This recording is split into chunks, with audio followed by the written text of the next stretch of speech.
Om Shanti 6 December 2025 प्रातः मुरली बाबा कहते मीठे बच्चे एही शरीर रूपी खेलना आत्मा रूपी चैतन्य चाबी द्वारा चलुछि। तुमे निजको आत्मा निश्चय कर तेबे निर्भय होइजिब। एही शरीर रूपी खेलना आत्मा रूपी चैतन्य चाबी द्वारा चलुछि। तुमे निजको आत्मा निश्चय कर तेबे निर्भय होइजिब। प्रश्न आत्मा शरीर सहित खेल खेली खेली तलकु खसिछि, सेथिपाई ताकु केउ नाम दियाजिब? आत्मा शरीर सहित खेल खेली खेली तलकु खसिछि, सेथिपाई ताकु केउ नाम दियाजिब? उत्तर काठ कंढेई। ड्रामारे जेपरी काठ कंढेईर खेल देखाई थांती, सेहीपरि तुमे आत्मा माने काठ कंढेई सदृश 5000 वर्षर खेल खेली खेली तले पहुँची जाइछ। बाबा तुम भली काठ कंढेई मानकु उपरकु चढ़ीबार रास्ता देखाइबा पाई आसिछंती। एबे तुमे माने श्रीमत रूपक चाबी लगाओ, तेबे उपरकु चली जीव। गीत महफिल में जल उठी समा। ओम शांति। आत्मिक पिता आत्मिक संतान मानकु श्रीमत देउछंती। जदि केबे कहार चाली चलन ठीक न थाए, तेबे तांकु माँ बापा कही थांती तुमको ईश्वर भल बुद्धि दियंतु। बिचरांकु एकथा जणा ही नाही जे ईश्वर सतरे मत देउछंती। एबे तुमको ईश्वरीय मत मिलुछि, अर्थात आत्मिक पिता पिला मानकु श्रेष्ठ हेबा पाई श्रेष्ठ मत देउछंती। एबे तुमे जानुछ आमे श्रेष्ठरु श्रेष्ठ हेउछु। बाबा आमको केते उच्च मत देउछंती। आमे तांको मतरे चाली मनुष्यरु देवता हेउछु। तेणु एथिरु प्रमाणित हेउछि जे सेही बाबा ही मनुष्यरु देवता करूछंती। सिख माने मध्य गायन करंती, मनुष्य से देवता किए करत न लगिवार। तेबे निश्चय मनुष्यरु देवता करिवार मत देउछंती। तांकर महिमा मध्य गायन करिछंती। एक ओंकार निराकार कर्ता पुरुष निर्भय। तुमे सबु निर्भय होई जाउछ। निजको आत्मा भाबुछ ना, आत्मार कोनोसी भय न थाए।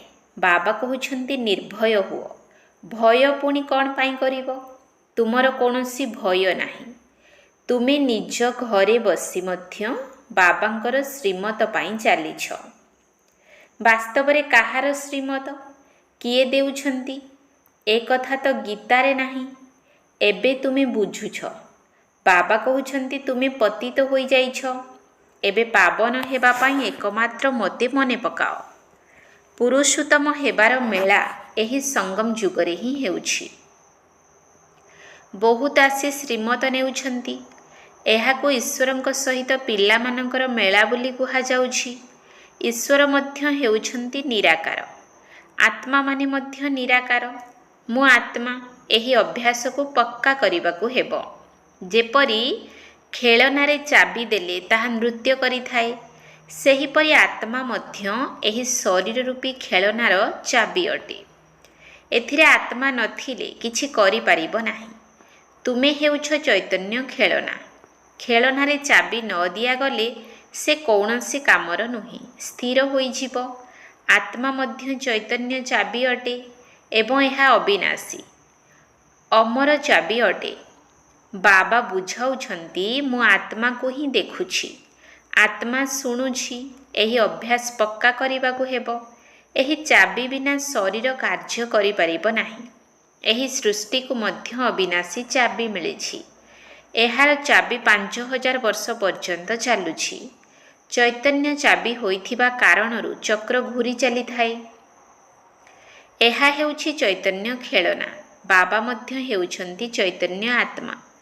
जेतेबेले चाबी शेष होई जाउछि, पुणी बाबा आसी नुआ करी जुक्ति बताउछंती जे मोते मने पकाइबा द्वारा पुणी चाबी लागि जिवो। अर्थात आत्मा तमो प्रधानरु सतो प्रधान होई जिवो। जेपरी मोटरु पेट्रोल सरीगले पुणी भर्ती करा जाई थाए। एबे तुमर आत्मा बुझुछि आम भितरे ज्ञान रूपक पेट्रोल किपरि भर्ती हेबो। ବ୍ୟାଟେରୀ ଖାଲି ହେଲେ ସେଥିରେ ପୁଣି ଶକ୍ତି ଭରା ଯାଇଥାଏ ନା। ବ୍ୟାଟେରୀ ଖାଲି ହୋଇଗଲେ ଆଲୋକ ସମାପ୍ତ ହୋଇଯାଏ। ଏବେ ତୁମ ଆତ୍ମା ରୂପୀ ବ୍ୟାଟେରୀ ଭରପୁର ହେଉଛି। ଯେତେ ବାବାଙ୍କୁ ମନେ ପକାଇବ ସେତେ ଶକ୍ତି ଭରିଯିବ। 84 ଜନ୍ମର ଚକ୍ର ଲଗାଇ ବ୍ୟାଟେରୀ ଖୋଲି ହୋଇଯାଇଛି। ଆତ୍ମା ସତୋ ରଜୋ ତମୋରେ ଆସିଛି। ଏବେ ପୁଣି ବାବା ଆସିଛନ୍ତି ଚାବି ଦେବାକୁ, ଅର୍ଥାତ୍ ବ୍ୟାଟେରୀ ଭରିବାକୁ। ଶକ୍ତି ନଥିଲେ ମନୁଷ୍ୟ କିପରି ଦୁର୍ବଳ ହୋଇଯାଆନ୍ତି। ତେଣୁ ଏବେ ଯୋଗ ଦ୍ୱାରା ବ୍ୟାଟେରୀକୁ ଭରିବାକୁ ହେବ। ଏହାକୁ ଚୈତନ୍ୟ ବ୍ୟାଟେରୀ କୁହାଯିବ। ବାବା କହୁଛନ୍ତି ମୋ ସହିତ ଯୋଗ ଲଗାଅ। ଏହି ଜ୍ଞାନ ଏକମାତ୍ର ବାବା ହିଁ ଦେଉଛନ୍ତି। ସେହି ଏକ ବାବା ହିଁ ସଦ୍ଗତି ଦାତା ଅଟନ୍ତି। ଏବେ ତୁମ ବ୍ୟାଟେରୀ ସମ୍ପୂର୍ଣ୍ଣ ଭରପୁର ହେଉଛି, ଯାହାଦ୍ୱାରା ତୁମେ ପୁଣି 84 ଜନ୍ମ ପୁରା ପାଠ ବଜାଉଛ। ଯେପରି ଡ୍ରାମାରେ କାଠ କଣ୍ଢେଇମାନେ ନାଚିଥାନ୍ତି, ତୁମେ ଆତ୍ମାମାନେ ମଧ୍ୟ କାଠ କଣ୍ଢେଇ ସଦୃଶ ଅଟ। ଉପରୁ ଓହ୍ଲାଇ ଓହ୍ଲାଇ 5000 ବର୍ଷରେ ଏକଦମ ତଳକୁ ଆସିଯାଉଛ। ପୁଣି ବାବା ଆସି ଉପରକୁ ଚଢ଼ାଉଛନ୍ତି। ତାହା ଏକ ଖେଳନା ଅଟେ। ବାବା ଆରୋହଣ ଅବରୋହଣ କଳାର ଅର୍ଥ ବୁଝାଉଛନ୍ତି। ଏହା 5000 ବର୍ଷର କଥା। ତୁମେ ଜାଣୁଛ ଶ୍ରୀମତ ଦ୍ୱାରା ଆମକୁ ଚାବି ମିଳୁଛି। ଆମେ ସମ୍ପୂର୍ଣ୍ଣ ସତୋପ୍ରଧାନ ହୋଇଗଲା ପରେ ସାରା ଅଭିନୟର ପୁନରାବୃତ୍ତି କରିବୁ। ବୁଝିବା ଓ ବୁଝାଇବା ପାଇଁ ଏହା କେତେ ସହଜ କଥା। ତଥାପି ବାବା କହୁଛନ୍ତି ସେହିମାନେ ହିଁ ବୁଝିବେ ଯେଉଁମାନେ କଳ୍ପ ପୂର୍ବେ ବୁଝିଥିବେ। ତୁମେ ଯେତେ ମୁଣ୍ଡ ପିଟିଲେ ମଧ୍ୟ ଅଧିକ ବୁଝି ହିଁ ପାରିବେ ନାହିଁ। ବାବା ଜ୍ଞାନ ତ ସମସ୍ତଙ୍କୁ ଏକାପରି ଦେଉଛନ୍ତି। କେଉଁଠି ବି ବସି ବାବାଙ୍କୁ ମନେ ପକାଇବାକୁ ହେବ। ସମ୍ମୁଖରେ ବ୍ରାହ୍ମଣୀ ନଥିଲେ ମଧ୍ୟ ତୁମେ ବାବାଙ୍କ ସ୍ମୃତିରେ ବସିପାରିବ। ଜାଣିଛ ଯେ ବାବାଙ୍କ ସ୍ମୃତି ଦ୍ୱାରା ହିଁ ଆମର ବିକର୍ମ ବିନାଶ ହେବ। ତେଣୁ ବାବାଙ୍କ ସ୍ମୃତିରେ ବସିଯିବା ଉଚିତ। କାହାକୁ ସମ୍ମୁଖରେ ବସାଇବାର ଆବଶ୍ୟକତା ନାହିଁ। ଖାଇବା ପିଇବା ସମୟରେ, ସ୍ନାନ ଆଦି କରିବା ସମୟରେ ବାବାଙ୍କୁ ମନେ ପକାଅ। କିଛି ସମୟ ପାଇଁ କେହି ସମ୍ମୁଖରେ ବସି ଯାଉଛନ୍ତି, ଏପରି ନୁହେଁ ଯେ ସେ ତୁମକୁ ସାହାଯ୍ୟ କରୁଛନ୍ତି। ନା, ପ୍ରତ୍ୟେକଙ୍କୁ ନିଜକୁ ହିଁ ନିଜେ ସହଯୋଗ କରିବାକୁ ହେବ। ଈଶ୍ୱର ତ ମତ ଦେଇଛନ୍ତି କି ଏପରି ଏପରି କର, ତେବେ ତୁମର ବୁଦ୍ଧି ଦୈବୀ ହୋଇଯିବ। ଏହିଭଳି ଉତ୍ସାହିତ କରାଇଥାଏ। ଶ୍ରୀମତ ତ ସମସ୍ତଙ୍କୁ ଦେଇ ଚାଲିଛନ୍ତି। ଏହା ତ ନିଶ୍ଚିତ ଯେ କାହାର ବୁଦ୍ଧି ବହୁତ ଧୀର, କାହାର ତୀକ୍ଷ୍ଣ ହୋଇଥାଏ। ପରମ ପବିତ୍ର ବାବାଙ୍କ ସହିତ ଯୋଗ ଲାଗୁନାହିଁ, ତେଣୁ ବ୍ୟାଟେରୀ ଚାର୍ଜ ହେଉନାହିଁ। ବାବାଙ୍କର ଶ୍ରୀମତ ମାନୁନାହାନ୍ତି, ଯୋଗ ଲାଗୁ ହିଁ ନାହିଁ। ତୁମେ ଏବେ ଅନୁଭବ କରୁଛ ଆମର ବ୍ୟାଟେରୀ ଭର୍ତ୍ତି ହେଉଛି। ତମୋପ୍ରଧାନରୁ ସତୋପ୍ରଧାନ ନିଶ୍ଚୟ ହେବାକୁ ପଡ଼ିବ। ଏହି ସମୟରେ ତୁମକୁ ପରମାତ୍ମାଙ୍କର ଶ୍ରୀମତ ମିଳୁଛି। ଏକଥା ଦୁନିଆରେ ବିଲକୁଲ କେହି ବୁଝି ନାହାନ୍ତି। ବାବା କହୁଛନ୍ତି ମୋର ଏହି ମତ ଦ୍ୱାରା ତୁମେ ଦେବତା ହୋଇଯାଉଛ। ଏହାଠାରୁ ଶ୍ରେଷ୍ଠ ଜିନିଷ କିଛି ନାହିଁ। ସେଠାରେ ଏହି ଜ୍ଞାନ ରହିବ ନାହିଁ। ଏହା ମଧ୍ୟ ପୂର୍ବ ନିର୍ମିତ ଡ୍ରାମା। ତୁମକୁ ପୁରୁଷୋତ୍ତମ କରିବା ପାଇଁ ବାବା ସଙ୍ଗମରେ ହିଁ ଆସୁଛନ୍ତି। ଯାହାର ସ୍ମାରକୀ ପୁଣି ଭକ୍ତି ମାର୍ଗରେ ପାଳନ କରୁଛନ୍ତି। ଦଶହରା ମଧ୍ୟ ପାଳନ କରୁଛନ୍ତି। ଯେତେବେଳେ ବାବା ଆସନ୍ତି ସେତେବେଳେ ଦଶହରା ହୁଏ। 5000 ବର୍ଷ ପରେ ପ୍ରତ୍ୟେକ କଥାର ପୁନରାବୃତ୍ତି ହୋଇଥାଏ। ତୁମକୁ ହିଁ ଏହି ଈଶ୍ୱରୀୟ ମତ ଅର୍ଥାତ୍ ଶ୍ରୀମତ ମିଳୁଛି, ଯାହାଦ୍ୱାରା ତୁମେ ଶ୍ରେଷ୍ଠ ହେଉଛ।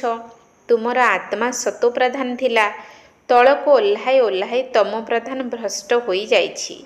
ପୁଣି ବାବା ବସି ଜ୍ଞାନ ଏବଂ ଯୋଗ ଶିଖାଇ ସତୋପ୍ରଧାନ ଶ୍ରେଷ୍ଠ କରାଉଛନ୍ତି।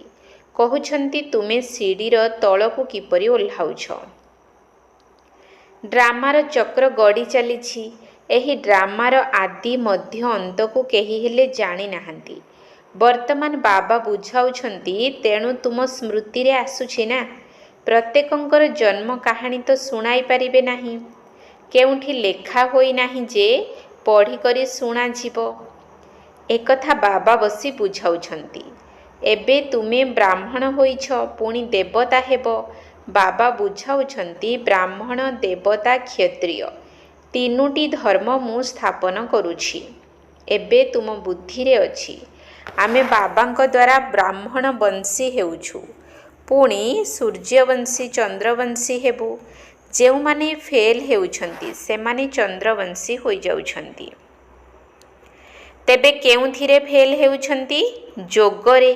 ଜ୍ଞାନ ତ ବହୁତ ସହଜ କରି ବୁଝାଯାଉଛି। କିପରି ତୁମେ 84 ଜନ୍ମର ଚକ୍ର ଲଗାଉଛ। ମନୁଷ୍ୟ ତ 84 ଲକ୍ଷ କହିଦେଉଛନ୍ତି। ତେଣୁ କେତେ ଦୂରକୁ ଚାଲି ଯାଇଛନ୍ତି।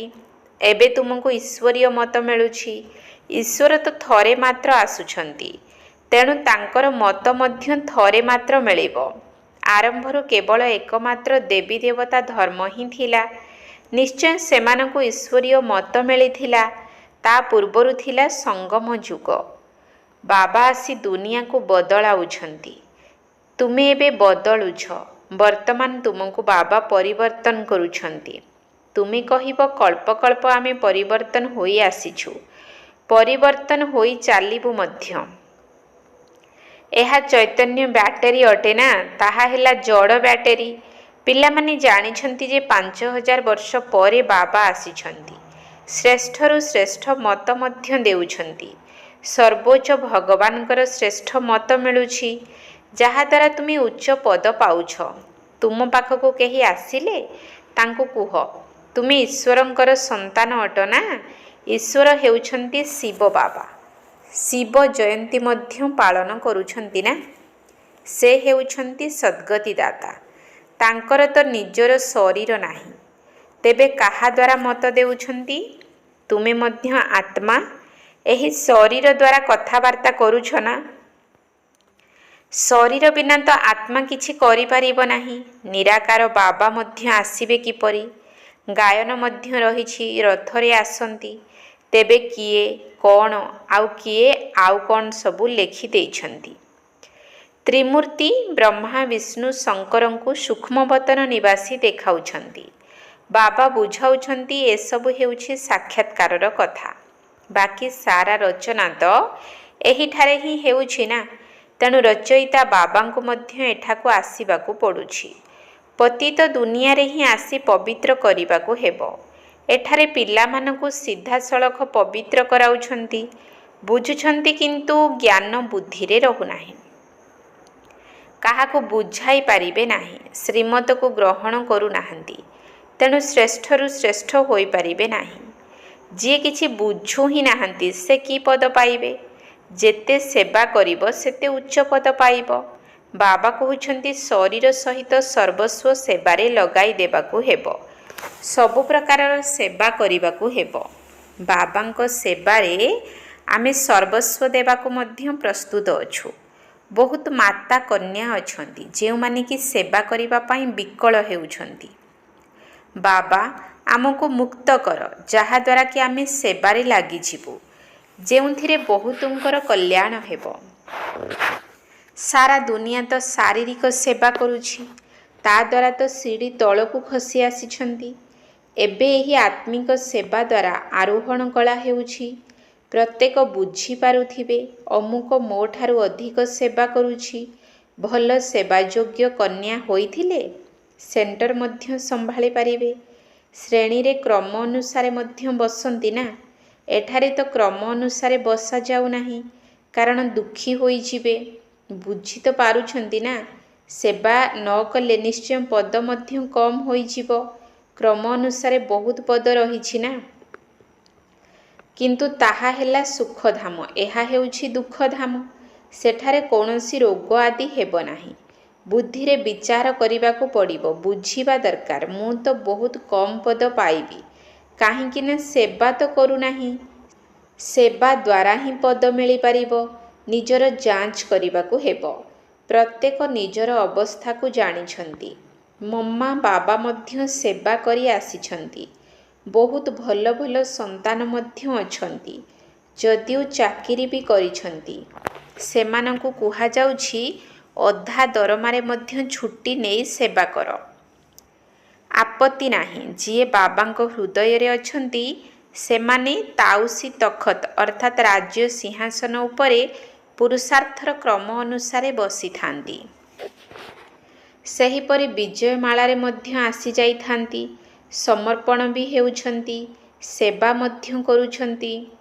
କେହି ତ ଅର୍ପଣ ହୋଇ ମଧ୍ୟ ସେବା କରୁନାହାନ୍ତି। ତେବେ ପଦ କମ୍ ହୋଇଯିବ ନା। ଏହି ରାଜଧାନୀ ଶ୍ରୀମତ ଦ୍ୱାରା ସ୍ଥାପନ ହେଉଛି। ଏପରି କେବେ ଶୁଣିଛ? ପାଠପଢ଼ା ଦ୍ୱାରା ରାଜତ୍ୱ ସ୍ଥାପନ ହେଉଛି। ଏକଥା କେବେ ଶୁଣିଛ ନା କେବେ ଦେଖିଛ? ହଁ, ଦାନ ପୁଣ୍ୟ କଲେ ରାଜାଙ୍କ ଘରେ ଜନ୍ମ ନେଇପାରିବେ। ବାକି ପାଠପଢ଼ା ଦ୍ୱାରା ରାଜପଦ ପାଇବା ଏପରି ତ କେବେ ଶୁଣି ନଥିବ। କାହାକୁ ଜଣା ମଧ୍ୟ ନାହିଁ। ବାବା ବୁଝାଉଛନ୍ତି ତୁମେମାନେ ହିଁ ପୁରା 84 ଜନ୍ମ ନେଉଛ। ତୁମକୁ ଏବେ ଉପରକୁ ଯିବାକୁ ହେବ। ବହୁତ ସହଜ ମଧ୍ୟ ଅଟେ। ତୁମେ ପୁରୁଷାର୍ଥର କ୍ରମ ଅନୁସାରେ କଳ୍ପ କଳ୍ପ ଏହି କଥା ବୁଝୁଛ। ବାବା ୟାଦ ପ୍ୟାର ମଧ୍ୟ ପୁରୁଷାର୍ଥର କ୍ରମ ଅନୁସାରେ ଦେଉଛନ୍ତି। ଯିଏ ସେବା କରୁଛନ୍ତି ତାଙ୍କୁ ଅଧିକ ୟାଦ ପ୍ୟାର ଦେବେ। ତେଣୁ ନିଜର ଯାଞ୍ଚ କରିବାକୁ ହେବ ଯେ ମୁଁ ବାବାଙ୍କ ହୃଦୟରେ ବସିଛି। ମାଳାର ଦାନା ହୋଇପାରିବି। ଅପାଠୁଆ ନିଶ୍ଚିତ ପାଠୁଆଙ୍କର ବୋଝ ଉଠାଇବେ।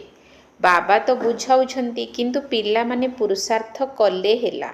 କିନ୍ତୁ ଡ୍ରାମାରେ ପାର୍ଟ ନଥିଲେ ଯେତେ ମୁଣ୍ଡ ପିଟିଲେ ବି ଚଢ଼ିପାରିବେ ନାହିଁ। କୌଣସି ନା କୌଣସି ଗ୍ରହଚାରୀ ଲାଗିଯାଉଛି, ଅର୍ଥାତ୍ ବିଘ୍ନ ଆସିଯାଉଛି।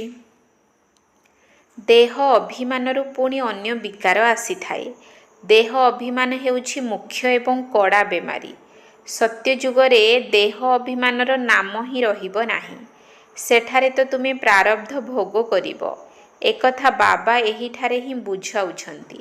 ଆଉ କେହି ଏପରି ଶ୍ରୀମତ ଦେଉନାହାନ୍ତି ଯେ ନିଜକୁ ଆତ୍ମା ଭାବି କେବଳ ମୋତେ ମନେ ପକାଅ। ଏହା ହେଉଛି ମୁଖ୍ୟ କଥା। ଲେଖିବା ଦରକାର। ନିରାକାର ଭଗବାନ କହୁଛନ୍ତି, ଏକା ମୋତେ ହିଁ ମନେ ପକାଅ। ନିଜକୁ ଆତ୍ମା ଭାବ। ନିଜ ଦେହକୁ ମଧ୍ୟ ମନେ ପକାଅ ନାହିଁ। ଯେପରି ଭକ୍ତିରେ ମଧ୍ୟ ଏକା ଶିବଙ୍କୁ ହିଁ ପୂଜା କରୁଛନ୍ତି। ଏବେ ଜ୍ଞାନ ମଧ୍ୟ କେବଳ ମୁଁ ହିଁ ଦେଉଛି। ବାକି ସବୁ ହେଉଛି ଭକ୍ତି। ଅବ୍ୟଭିଚାରୀ ଜ୍ଞାନ ଏକମାତ୍ର ହିଁ ଶିବ ବାବାଙ୍କ ଠାରୁ ମିଳୁଛି। ଏଠାରେ ତ ଜ୍ଞାନ ସାଗରଙ୍କ ଠାରୁ ରତ୍ନ ମିଳୁଛି। ସ୍ଥୂଳ ସାଗରର କଥା ନୁହେଁ। ଇଏ ତ ଜ୍ଞାନର ସାଗର ତୁମକୁ ଜ୍ଞାନ ରତ୍ନ ଦେଉଛନ୍ତି, ଯାହାଦ୍ୱାରା ତୁମେ ଦେବତା ହେଉଛ। ଶାସ୍ତ୍ରରେ ତ କ'ଣ କ'ଣ ସବୁ ଲେଖିଦେଇଛନ୍ତି। ସାଗରରୁ ଦେବତାମାନେ ବାହାରିଲେ, ପୁଣି ରତ୍ନର ଥାଳି ଉପହାର ଦେଲେ। ଏହି ଜ୍ଞାନ ସାଗର ତୁମକୁ ରତ୍ନ ଦେଉଛନ୍ତି। ତୁମେ ଜ୍ଞାନରତ୍ନ ଗ୍ରହଣ କରୁଛ। ଆଗରୁ ପଥର ଖୁଣ୍ଟୁଥିଲ, ତେଣୁ ପଥର ବୁଦ୍ଧି ହୋଇଯାଇଥିଲ। ଏବେ ରତ୍ନ ଗ୍ରହଣ କରିବା ଦ୍ୱାରା ତୁମେ ପାରସ ବୁଦ୍ଧି ହୋଇଯାଉଛ। ପାରସନାଥ ହେଉଛ ନା। ଏହି ପାରସନାଥ ଲକ୍ଷ୍ମୀ ନାରାୟଣ ବିଶ୍ୱର ମାଲିକ ଥିଲେ। ଭକ୍ତି ମାର୍ଗରେ ତ ଅନେକ ନାମ, ଅନେକ ଚିତ୍ର ତିଆରି କରିଦେଇଛନ୍ତି। ବାସ୍ତବରେ ଲକ୍ଷ୍ମୀ ନାରାୟଣ ବା ପାରସନାଥ ଏକ ହିଁ ଅଟନ୍ତି। ନେପାଳରେ ପଶୁପତିନାଥଙ୍କର ମେଳା ଲାଗେ। ସେ ମଧ୍ୟ ପାରସନାଥ ହିଁ ଅଟନ୍ତି। ଆଚ୍ଛା, ମିଠା ମିଠା ଶିକିଲଧେ ସନ୍ତାନମାନଙ୍କ ପ୍ରତି ମାତା ପିତା ବାପଦାଦାଙ୍କର ମଧୁର ସ୍ନେହ ସମ୍ପନ୍ନ ଶୁଭେଚ୍ଛା ଏବଂ ସୁପ୍ରଭାତ। ଆତ୍ମିକ ପିତାଙ୍କର ଆତ୍ମିକ ସନ୍ତାନମାନଙ୍କୁ ନମସ୍ତେ। ଆତ୍ମିକ ସନ୍ତାନମାନଙ୍କର ଆତ୍ମିକ ବାପଦାଦାଙ୍କୁ ନମସ୍ତେ ନମସ୍ତେ ନମସ୍ତେ। ସୁପ୍ରଭାତ। ଧାରଣା ପାଇଁ ମୁଖ୍ୟ ସାର। 1 ନମ୍ବର ପଏଣ୍ଟ। ବାବା ଦେଇଥିବା ଜ୍ଞାନରତ୍ନକୁ ହିଁ ଧାରଣ କରିବାକୁ ହେବ, ପଥର ଗୁଡ଼ିକୁ ନୁହେଁ। ଦେହ ଅଭିମାନ ରୂପୀ କଡ଼ା ବେମାରୀରୁ ନିଜକୁ ସୁରକ୍ଷିତ ରଖିବାକୁ ହେବ। ବାବା ଦେଇଥିବା ଜ୍ଞାନରତ୍ନକୁ ହିଁ ଧାରଣ କରିବାକୁ ହେବ, ପଥର ଗୁଡ଼ିକୁ ନୁହେଁ। ଦେହ ଅଭିମାନ ରୂପୀ କଡ଼ା ବେମାରୀରୁ ନିଜକୁ ସୁରକ୍ଷିତ ରଖିବାକୁ ହେବ। 2 ନମ୍ବର ପଏଣ୍ଟ। ନିଜର ବ୍ୟାଟେରୀକୁ ସମ୍ପୂର୍ଣ୍ଣ ଚାର୍ଜ କରିବା ପାଇଁ ପାୱାର ହାଉସ୍ ବାବାଙ୍କ ସହିତ ଯୋଗ ଲଗାଇବାକୁ ହେବ। ଆତ୍ମ ଅଭିମାନୀ ହୋଇ ରହିବାର ପୁରୁଷାର୍ଥ କରିବାକୁ ହେବ। ନିର୍ଭୟ ହୋଇ ରହିବାକୁ ହେବ। ନିଜର ବ୍ୟାଟେରୀକୁ ସମ୍ପୂର୍ଣ୍ଣ ଚାର୍ଜ କରିବା ପାଇଁ ପାୱାର ହାଉସ୍ ବାବାଙ୍କ ସହିତ ଯୋଗ ଲଗାଇବାକୁ ହେବ। ଆତ୍ମ ଅଭିମାନୀ ହୋଇ ରହିବାର ପୁରୁଷାର୍ଥ କରିବାକୁ ହେବ। ନିର୍ଭୟ ହୋଇ ରହିବାକୁ ହେବ। ବରଦାନ। ଦାତା ପଣିଆର ଭାବନା ଦ୍ୱାରା ଇଚ୍ଛା ମାତ୍ରର ଅବିଦ୍ୟା ସ୍ଥିତିର ଅନୁଭବ କରୁଥିବା ତୃପ୍ତ ଆତ୍ମା ଭବ। ଦାତା ପଣିଆର ଭାବନା ଦ୍ୱାରା ଇଚ୍ଛା ମାତ୍ରର ଅବିଦ୍ୟା ସ୍ଥିତିର ଅନୁଭବ କରୁଥିବା ତୃପ୍ତ ଆତ୍ମା ଭବ। ସର୍ବଦା ଏହି ଲକ୍ଷ୍ୟ ରଖ ଯେ ମୋତେ ଦାତାଙ୍କର ସନ୍ତାନ ହୋଇ ସର୍ବ ଆତ୍ମାମାନଙ୍କୁ ଦେବାକୁ ହେବ। ଏହିଭଳି ଦାତାପଣିଆର ଭାବନା ରଖିବା ଦ୍ୱାରା ସମ୍ପନ୍ନ ଆତ୍ମା ହୋଇଯିବ ଏବଂ ଯିଏ ସମ୍ପନ୍ନ ହୋଇଥାଏ ସେ ସର୍ବଦା ତୃପ୍ତ ହୋଇଥାଏ, ଅର୍ଥାତ୍ ସନ୍ତୁଷ୍ଟ ରହିଥାଏ। ମୁଁ ସମସ୍ତଙ୍କୁ ଦେଲାବାଲା ଦାତାଙ୍କର ସନ୍ତାନ ଅଟେ ଏବଂ ଦେବା ହିଁ ନେବା ଅଟେ। ଏହି ଭାବନା ସର୍ବଦା ନିର୍ବିଘ୍ନ ତଥା ଇଚ୍ଛା ମାତ୍ରର ଅବିଦ୍ୟା ସ୍ଥିତିର ଅନୁଭବ କରାଇଥାଏ। ସର୍ବଦା ଗୋଟିଏ ହିଁ ଲକ୍ଷ୍ୟ ଆଡ଼କୁ ଦୃଷ୍ଟି ରହିବା ଦରକାର ଏବଂ ସେହି ଲକ୍ଷ୍ୟ ହେଲା ବିନ୍ଦୁ। ଅନ୍ୟ କୌଣସି କଥାର ବିସ୍ତାରକୁ ଦେଖୁଥିଲେ ମଧ୍ୟ ଦେଖ ନାହିଁ, ଶୁଣୁଥିଲେ ମଧ୍ୟ ଶୁଣ ନାହିଁ। ସ୍ଲୋଗାନ: ବୁଦ୍ଧି ବା ସ୍ଥିତି ଯଦି ଦୁର୍ବଳ ଅଟେ ତେବେ ତାର କାରଣ ହେଲା ବ୍ୟର୍ଥ ସଂକଳ୍ପ। ବୁଦ୍ଧି ବା ସ୍ଥିତି ଯଦି ଦୁର୍ବଳ ଅଟେ ତେବେ ତାର କାରଣ ହେଲା ବ୍ୟର୍ଥ ସଂକଳ୍ପ। ଅବ୍ୟକ୍ତ ଇଶାରା: ଏବେ ସମ୍ପନ୍ନ ବା କର୍ମାତୀତ ହେବାର ତୀବ୍ର ଇଚ୍ଛା ପ୍ରକଟ କର। କର୍ମାତୀତ ହେବା ପାଇଁ କର୍ମର ହିସାବ କିତାବରୁ ମୁକ୍ତ ହୁଅ। ସେବାରେ ମଧ୍ୟ ସେବାର ବନ୍ଧନରେ ବାନ୍ଧି ହେଉଥିବା ସେବାଧାରୀ ନୁହେଁ। ବନ୍ଧନମୁକ୍ତ ହୋଇ ସେବା କର, ଅର୍ଥାତ୍ ବିନାଶୀ ରାଜକୀୟ ଇଚ୍ଛାଗୁଡ଼ିକ ଠାରୁ ମୁକ୍ତ ହୁଅ। ଯେପରି ଦେହର ବନ୍ଧନ, ଦେହର ସମ୍ବନ୍ଧର ବନ୍ଧନ ରହିଥାଏ, ସେହିପରି ସେବାରେ ସ୍ୱାର୍ଥଭାବ ରଖିବା ମଧ୍ୟ ବନ୍ଧନ ଅଟେ, ଯାହାକି କର୍ମାତୀତ ହେବାରେ ବିଘ୍ନ ପକାଇଥାଏ। ତେଣୁ କର୍ମାତୀତ ହେବା ଅର୍ଥ ଏହିସବୁ ରାଜକୀୟ ଅର୍ଥାତ୍ ସୂକ୍ଷ୍ମ ହିସାବ କିତାବ ଠାରୁ ମଧ୍ୟ ମୁକ୍ତ ହେବା। ଓମ୍ ଶାନ୍ତି।